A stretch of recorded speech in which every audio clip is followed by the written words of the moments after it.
উত্তরবঙ্গের দিকে নজর রাখতেই হচ্ছে। জলপাইগুড়িতে একেবারে জলমগ্ন অবস্থা, চারিদিক জল থই থই। একাধিক এলাকা, আপনাদের ছবিগুলো দেখাবো একে একে। মহামায়াপাড়া, পান্ডাপাড়া, স্টেশন রোড সংলগ্ন একাধিক এলাকায় একেবারে জল জমে রয়েছে। দেখুন কি পরিস্থিতি, নদীগুলোর জলস্তর বাড়ছে, কিন্তু অন্যদিকে এলাকাও একেবারে জলমগ্ন, কারণ টানা বৃষ্টিও হচ্ছে জলপাইগুড়ি জুড়ে।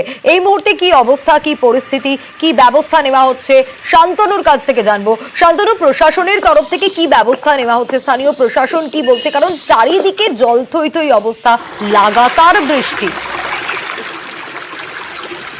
দেখো, ভারী বৃষ্টির কারণেই কিন্তু এই অবস্থা বলে পুরসভার তরফ থেকে দাবি করা হচ্ছে, এবং পুরসভার তরফ থেকে এর আগে দাবি করা হয়েছিল যে শহরের নিকাশি ব্যবস্থা অনেকটাই ভালো করা হয়েছে এই বছর, তার ফলে জলবন্দি সমস্যা এর মধ্যে পড়তে হবে না শহরের বাসিন্দাদের।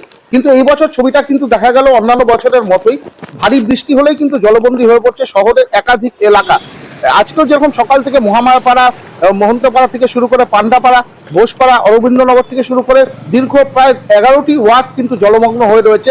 সবচাইতে দুশ্চিন্তার কারণ, জলপাইগুড়ি শহরের মধ্য দিয়ে বয়ে গিয়েছে করলা নদী। সেই নদীর জলস্তরও কিন্তু টানা বৃষ্টিতে বৃদ্ধি পেয়েছে। করলা নদীর পাড়ে যে শহরের 1 এবং 25 নম্বর ওয়ার্ডের ফরেস্ট মিত্র কলোনি এবং নিচমাঠ এলাকা রয়েছে, সেই এলাকা কিন্তু প্লাবিত হয়েছে। ইতিমধ্যে গত সপ্তাহে আমরা লক্ষ্য করেছিলাম এই এলাকার মানুষজনকে উদ্ধার করে ত্রাণ শিবিরে নিয়ে আসা হয়েছিল। সেই পরিস্থিতির দিকেই কিন্তু এগোচ্ছে, কারণ করলার জল ঢুকতে শুরু করেছে ফরেস্ট মিত্র কলোনি এলাকা, নিচমাঠ এলাকাতে। প্রশাসন থেকে বলা হয়েছে যে পরিস্থিতির উপর নজর রাখা হচ্ছে। বিশেষ করে কিন্তু 1 নম্বর এবং 25 নম্বর ওয়ার্ডের যে সকল ত্রাণ শিবিরগুলো রয়েছে, বিশেষ করে কমিউনিটি হল, ফ্লাড শেল্টার, সেগুলো কিন্তু খুলে দেওয়া হয়েছে। এবং জলস্তর যদি আরো বৃদ্ধি পায়, সেক্ষেত্রে পুরসভার দাবি যে মানুষজনকে উদ্ধার করে ত্রাণ শিবিরে নিয়ে আসা হবে। তার জন্য পর্যাপ্ত সমস্ত রকমের ব্যবস্থা রাখা হচ্ছে। সবচেয়ে বড় সমস্যা যে শহরে একাধিক ওয়ার্ড জলমগ্ন হয়ে পড়ার সাধারণ মানুষ যাতায়াতের ক্ষেত্রে প্রচন্ড সমস্যায় পড়ছেন। অনেক বাড়িতে জল ঢুকে গেছে।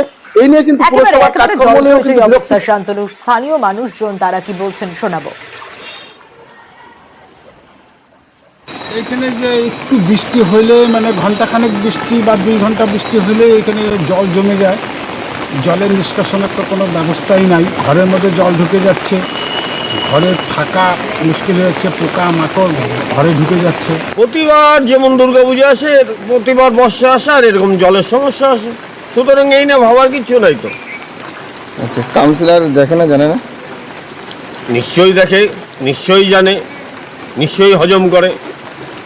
ওনার ব্যক্তিগত ব্যাপার, এটা সমস্যার সমাধান হবে, হবে হবে হবে। কথাতেই আছে, নদীর পারে বাস, চিন্তা 12 মাস। দিনহাটার ছবি দেখাবো আপনাদের। 15টা বাড়ি একেবারে তলিয়ে গেল। কি কারণ? নদী ভাঙন সবচেয়ে বড় কারণ। দেখুন কি অবস্থা, কি ভয়াবহ পরিস্থিতির মধ্যে রয়েছেন সেখানকার মানুষজন। ধরলা নদীর গ্রাসেই একেবারে দিনহাটায় এই একাধিক বাড়ি, একাধিক গ্রাম রীতিমতো এর গ্রাসে। স্বাভাবিকভাবে স্থানীয় প্রশাসন কি করছে, কি ব্যবস্থা নেওয়া হচ্ছে জানাবো, তবে তার আগে স্থানীয় মানুষজন তারা কি বলছেন শুনুন। মোটামুটি এই নদী 10-12 দিন থেকে ভাঙতেছে। 10-12টা বাড়ি নদীর মধ্যে চলে গেছে। মোটামুটি মনে করো আর 10-12 দিন ভাঙলে মোটামুটি 20-25টা নদীতে যাবে, যেরকম ধাক্কা লাগতেছে। 2টো ঘর ভাসে গেছে। আমরা আস্তাত বসে বসে আছি, পথে নেই আমার, আমরা আস্তাত বসে বসে আছি। আমরা গরিব মানুষ, আমরা কি করি? শুভঙ্কর রয়েছেন আমাদের সঙ্গে। শুভঙ্কর, এই ভাঙন আতঙ্কে ঘুম উড়ে গিয়েছে, মাথার ওপর ছাদটুকু থাকছে না, একের পর এক বাড়ি তলিয়ে যাচ্ছে। স্থানীয় প্রশাসন কি বলছে, কি ব্যবস্থা নেওয়া হচ্ছে? হ্যাঁ সোনিয়া, দেখো একেবারেই প্রতি বছর এই ধরলা নদীতে ভাঙন দেখা দেয়, এবং এই ভাঙনের ফলে জারিধরলা ও দড়িবর গ্রাম, এই দুটি গ্রাম কিন্তু একদম বাংলাদেশ লাগোয়া গ্রাম। এই গ্রাম দুটোই ক্রমশ কমতে শুরু করেছে। গ্রামের জমি, চাষের জমি কমতে শুরু করেছে, বাড়িঘর নদীগর্ভে চলে যাচ্ছে এবং ভিটে মাটি হারিয়ে দিশেহারা বাসিন্দারা। গত 1 মাসে 50 বিঘার মতো চাষের জমি, ভুট্টা ক্ষেত, পাট ক্ষেত, ধান ক্ষেত নদীগর্ভে চলে গিয়েছে, এবং গত 15 দিনে অন্ততপক্ষে 15টি বাড়ি চলে গিয়েছে, এবং বেশ কিছু বাড়ি আরও যাওয়ার উপক্রম হয়েছে। ফলে বাসিন্দারা অনেকটা দিশেহারা, এবং গোটা বিষয়টি নিয়ে সেচ দপ্তরের আধিকারিকরা যেটা জানিয়েছেন, ইতিমধ্যে ঘটনাস্থলে গিয়েছেন এবং খুব শীঘ্রই যাতে নদী ভাঙন রোধে সেখানে বোল্ডার দিয়ে পাইলিংয়ের ব্যবস্থা করা যায় সে উদ্যোগ নেওয়া হচ্ছে। পাশাপাশি ব্লক প্রশাসনের কর্তারা যারা ভিটে মাটি হারিয়েছেন তাদেরকে স্থানীয় ফ্লাড শেল্টারে নিয়ে গেছেন, সেখানে তাদের থাকা খাওয়ার ব্যবস্থা করা হয়েছে, এমনটাই জানিয়েছেন প্রশাসনের কর্তারা। সোনিয়া। বেশ শুভঙ্কর, ইঞ্জিনিয়ার কি বলছেন শোনাবো। বলছেন দ্রুত ব্যবস্থা নেওয়া হবে। না এখন তো যেভাবে বৃষ্টি হচ্ছে সারা মানে যেহেতু নদীগুলো প্রায় ডেঞ্জার লেভেলের নিচ দিয়ে বইছে, সেই জায়গায় আমাদের অনেক জায়গাতে আমাদের এখন মানে মানে পাড় ভাঙন হচ্ছে আর কি। সেই জায়গা থেকে আমরা অনেকগুলো আমরা আমাদের ওয়াচে রাখছি, পুরোটা পারবো না, কিছু কিছু আমরা হয়তো এমার্জেন্সি পেয়েছি, কিছু হয়তো মানে প্যালিয়েটিভ টাইপের নেচারের কিছু আমরা করার চেষ্টা করছি, সেই হিসেবে আমরা এগোচ্ছি আর কি। যেটা একেবারে ক্রিটিক্যাল যেটা সেটা হয়তো আমরা চেষ্টা করছি। উত্তরবঙ্গে আমরা নজর রেখেছি, সকাল থেকেই কিন্তু বৃষ্টি, পাহাড় একেবারে বৃষ্টি ভেজা। চারিদিকের ছবি আপনাদের দেখাবো, কারণ উত্তরবঙ্গে ভারী থেকে অতি ভারী বৃষ্টির পূর্বাভাস রয়েছে। দার্জিলিং এর ছবিটা আগে আপনাদের দেখাচ্ছি, একেবারে পাহাড়ে ভেজা, বৃষ্টিতে ভেজা। আর সেই ছবি আপনাদের দেখাচ্ছি, পাহাড়ে বৃষ্টি ভেজা একটা সকাল। আর শিলিগুড়িতেও কিন্তু সকাল থেকে বৃষ্টি হচ্ছে, সেই ছবি আপনাদের দেখাচ্ছি। এটা দার্জিলিং এর পর কালিম্পং এর ছবি আপনারা দেখছেন। রাস্তা দেখেই বোঝা যাচ্ছে যে সকাল থেকেই কিন্তু বৃষ্টি হয়েছে, সেই ছবিটাই আপনাদের দেখাচ্ছি। এবং শিলিগুড়ির ছবিও আপনাদেরকে দেখাবো।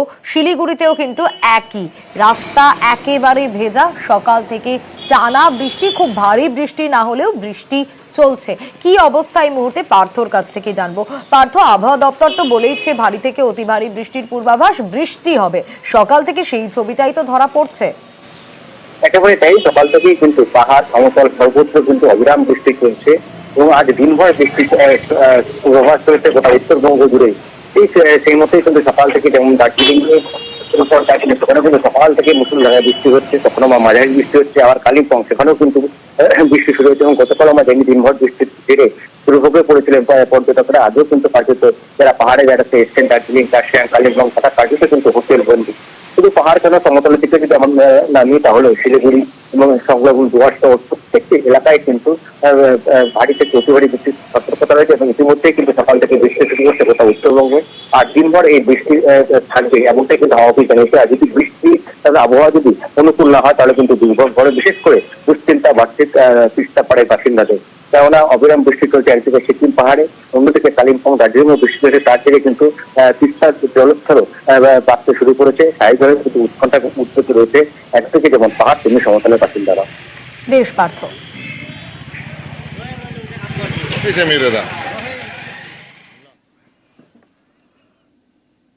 হিঙ্গলগঞ্জের ছবি দেখাবো। 6 বছর ধরে ভাঙা কুমিরমারি জেটি ঘাট, আর তার ফলে কি হচ্ছে, এই ভাঙা জেটি ঘাট দিয়ে ঝুঁকির যাতায়াত হয়ে যাচ্ছে। দেখুন আগে ছবিটা কিরকম ভাবে যাতায়াত করতে হচ্ছে, যে কোনো সময় তো যে কোনো দুর্ঘটনা ঘটে যেতে পারে। কিন্তু কেন 6টা বছর ধরে কুমিরমারি জেটি ঘাটের এরকম অবস্থা, এবং সেখানেও নেই এভাবে যাতায়াত করতে হচ্ছে সেখানকার মানুষজনকে, নৌকায় ওঠানামা। আর তার ফলে বয়স্ক থেকে ছোটরা প্রত্যেককেই কিন্তু একটা সমস্যার সম্মুখীন হতে হচ্ছে।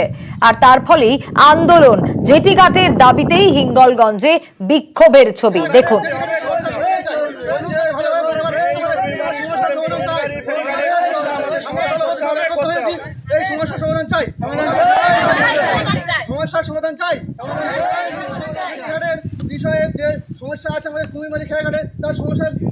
অনুপম রয়েছেন আমাদের সঙ্গে। অনুপম, নৌকায় ওঠানামা করার ছবিটা আমরা দেখছিলাম, প্রায়ই দুর্ঘটনা ঘটে থাকে, কারণ এই ছবিটা খুব স্বাভাবিক যে সেখানকার মানুষজনের অসুবিধে হবে, তাই তারা বিক্ষোভ দেখাচ্ছেন। কিন্তু প্রশাসন কি বলছেন, কবে সুরাহা পাবেন তারা?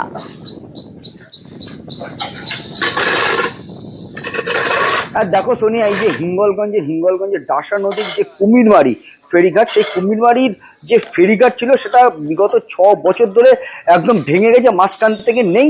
এবং সেই যে ফেরিঘাটের থেকে যে নদীর যে ঘাট সেটা অনেকটা দূরত্ব হয়ে গেছে মাঝখান থেকে ভেঙে, যে কারণে এই ফেরিঘাট দিয়ে কিন্তু মানুষ ওঠানামা করতে পারে না নৌকা দিয়ে। সেই কারণেই নদীর যে ঘাট, মাটির যে ঘাট, সেখান থেকেই ঝুঁকির পারাপার করতে হয়। বাচ্চা থেকে বয়স্ক এবং অসুস্থ রোগী, স্কুল ছাত্রছাত্রীদের প্রতিনিয়ত ঝড় বর্ষা বাদলের মধ্যেই এইরকমভাবে ঝুঁকির পারাপার করতে হয়। এবং স্থানীয় মানুষ কিন্তু বহুবার পঞ্চায়েতের থেকে শুরু করে বিধায়ক, বিডিও অফিসকে বহুবার জানিয়েছে, কিন্তু কোনো রকম সমস্যার সমাধান হয়নি। ফের যে কারণে আজকে এলাকার মানুষ রীতিমতো ক্ষুব্ধ হয়ে আজকে পথে নেমে বিক্ষোভ দেখাতে তারা বাধ্য হয়েছে। এবং এই যে বিক্ষোভকারীদের যে দাবি, যে এই যে কুমিরমারি যে ফেরিঘাট, এখানে অবিলম্বে ফেরিঘাট করতে হবে, না হলে তারা এর পরে আরো বৃহত্তর আন্দোলনে নামবে।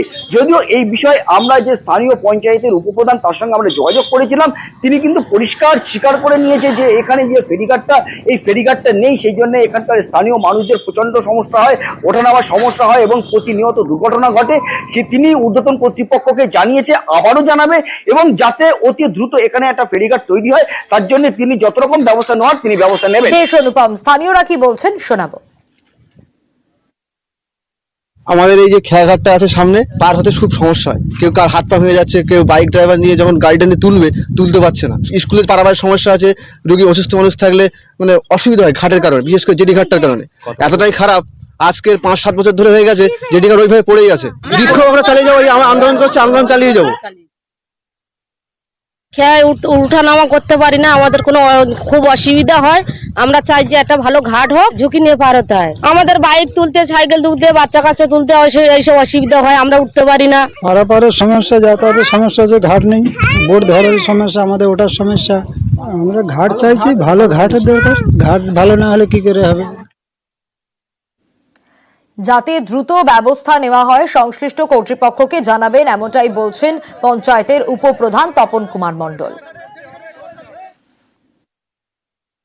এই সমস্যাটা দীর্ঘদিনের, খেয়া পারাপারের প্রচন্ড অসুবিধা হয়। জেটিটা ছিল অনেকটা দূরে চলে গেছে এবং সেটা অ্যাবেন্ডন ঘোষণা করা হয়েছে। জেটি ঘাটের দাবিতে আমরা বেশ কয়েকবার সুপারের সিটি বা ফোন করে জানিয়েছি, কিন্তু আজ পর্যন্ত কোনো সুরাহা হয়নি। যাতে অবিলম্বে জেটি তৈরি হয় তার জন্য আমি সংশ্লিষ্ট কর্তৃপক্ষকে অনুরোধ করব।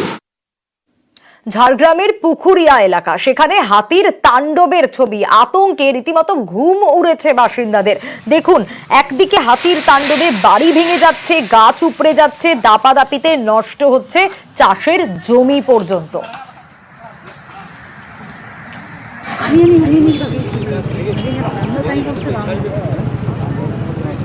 রাজু রয়েছেন আমাদের সঙ্গে। রাজু, একেবারে হাতির তাণ্ডব, বন দপ্তরের তরফ থেকে কি বলা হচ্ছে?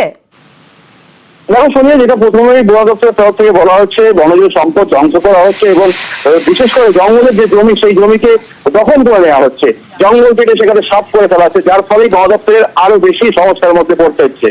একে বনকর্মী কম, তার উপরে হাতির সমস্যা প্রতিনিয়ত বাড়ছে। একদিকে যেমন গ্রামাঞ্চলে যে জঙ্গল লাগলো গ্রাম রয়েছে, সেখানে যেমন প্রতিনিয়ত হাতির তাণ্ডব লেগে রয়েছে, এবারে কিন্তু শহরমুখী হচ্ছে হাতি, কারণ জঙ্গল ধ্বংস হওয়াতে শহরের দিকে চলে আসছে খাবারের সন্ধানে হাতি, আর যার ফলেই প্রায় নিয়ত দেখা যাচ্ছে হাতির সমস্যা। ইতিমধ্যে পুকুরিয়াতে যেভাবে হাতি তাণ্ডব চালিয়েছে, ফসলের ক্ষতি করেছে, বাড়িঘর ভেঙেছে, তাতে তো আতঙ্কিত গ্রামের মানুষ, আতঙ্কে সেখানকার মানুষজন। বেশ